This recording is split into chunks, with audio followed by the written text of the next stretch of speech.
Bonjour à tous, alors aujourd'hui je vais vous parler des derniers sets de Distress crayons parce qu'il y en a 10.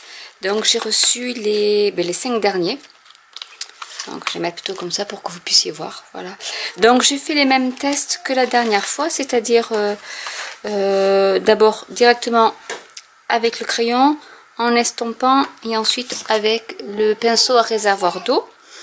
Donc je vais vous montrer déjà le nuancier. Bon, ça c'était les dernières couleurs que j'avais faites dans la dernière vidéo. Donc ici nous avons le set 6 qui ressemble un peu à celui-là mais avec des couleurs qui sont beaucoup plus soutenues. Voilà. Et ensuite donc j'ai fait donc ça c'est le set, c'était les 7 1 et ensuite voilà, donc il y a le 7 7 ici, le 7 8 qui est quand même un peu plus pastel, le 9 qui a des couleurs quand même assez flashy, voilà.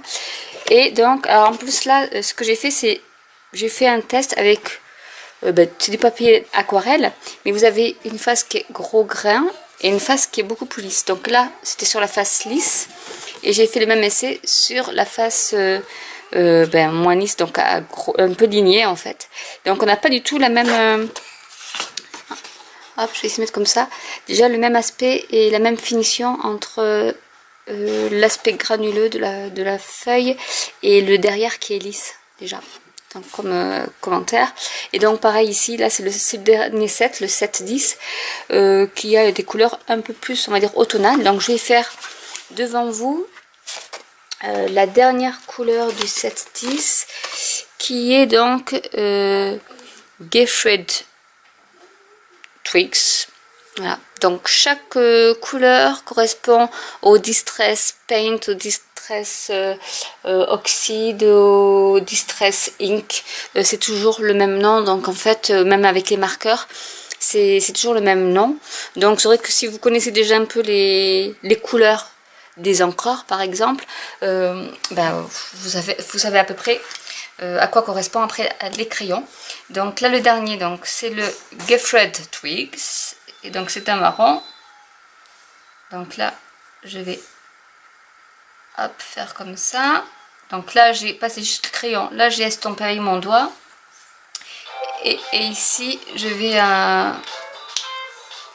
tiens, j'y crois. Et là je vais donc faire avec mon pinceau à réservoir pour faire donc l'effet aquarelle puisque ce sont des pigments qui réagissent à l'eau. Voilà. Donc voilà ce que ça donne. Alors moi après je nettoie avec une lingette parce que sinon il y a des pigments qui restent dans le pinceau. Donc voilà ce que ça donne pour la dernière couleur qui est un marron. Voilà, là c'est vraiment des couleurs beaucoup plus chaudes pour le 7-10. Mais qui sont vraiment très chouettes. Donc maintenant je vais faire un petit test avec des couleurs. Je vais prendre je ne sais pas lesquelles d'ailleurs. Il y en a qui me plaisent bien.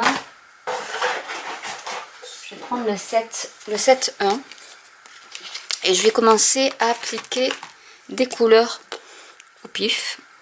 Donc en fait on en met un peu partout. On va prendre du bleu.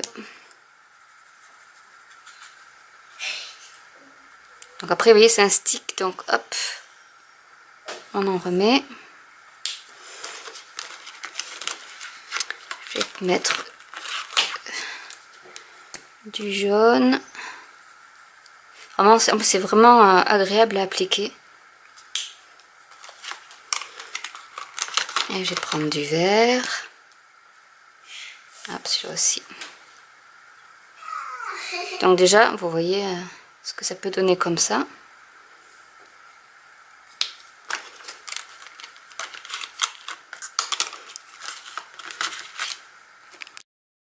Donc on va prendre un petit pochoir, toujours de chez Tim Holtz, et on va appliquer la lingette. Comme ça je vais vous montrer comment réagit l'encre aussi à la lingette.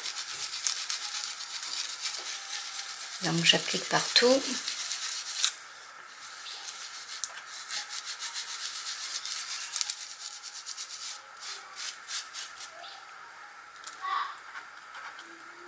Et voilà ce que ça donne.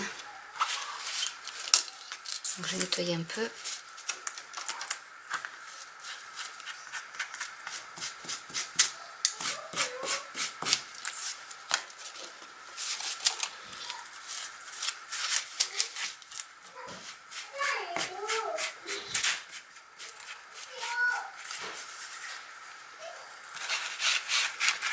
Je les suis parce que j'ai pas envie que voilà, peut-être trop abîmer mes pochoirs.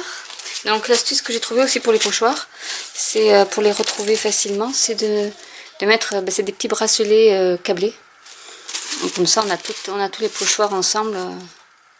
Donc c'est assez pratique. Et puis à la rigueur on peut l'accrocher avec un crochet dans son atelier. Et on a tous les pochoirs sous la main. Et donc en gros plan, je vais vous montrer un peu. Bon là ça a été fait un peu à l'arrache on va dire. Donc voilà, on voit quand même là où il y a eu le contact avec la lingette, c'est beaucoup plus clair. Donc voilà, c'était juste pour vous montrer aussi qu'avec la lingette on arrive à faire...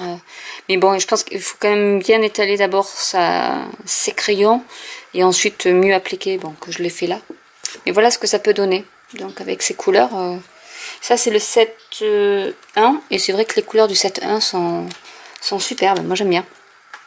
Donc voilà ce que je pouvais dire sur les crayons Distress. Donc là je vous invite à regarder les autres vidéos où je montre les autres sets ainsi que le kit de démarrage qui est aussi en vente que j'ai là. Où il y a tout, déjà c'est le set 2 je crois qui est dedans.